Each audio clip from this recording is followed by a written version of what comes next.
Morts de 1000, ces ossements ont séjourné dans un endroit fermé selon une nouvelle expertise. C'est un nouveau rebondissement qui risque de faire basculer l'enquête alors que 4 personnes dont le grand-père du petit Émile sont toujours en garde à vue dans le cadre de la disparition de l'enfant. Nos confrères du Parisien viennent de révéler une nouvelle expertise scientifique accablante. En effet, des analyses menées sur le crâne de l'enfant démontrent que ces ossements n'ont pas toujours séjourné dans la nature, mais bien à 2 endroits différents.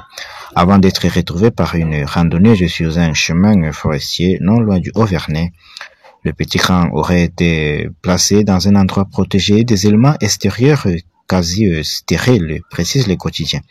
Cela signifie donc que le corps d'Émile a probablement été caché plusieurs mois avant d'être déplacé et déposé dehors. Une analyse réalisée sur le tisseur et que ces vêtements n'ont jamais été en contact avec la dépouille. L'intervention d'un tiers pour expliquer la mort d'Émile ne semble donc plus faire aucun doute dans l'esprit des enquêteurs, ni dans celui des parents d'Émile.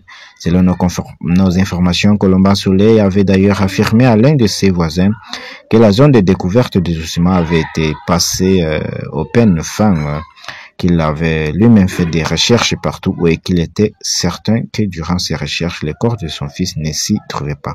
Le Parisien précise que cette analyse sur le crâne a également mis à jour une lésion compatible avec une intervention humaine.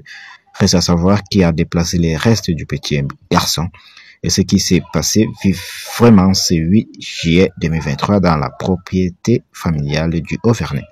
Les gendarmes de la section de recherche de Marseille ont-ils confronté le grand-parent d'Émile ainsi que son oncle et sa tante à ces niveaux d'éléments accablants au cours de leur garde à vue? C'est probable. La vérité émergera-t-elle à l'issue de ces 4 gardes à vue?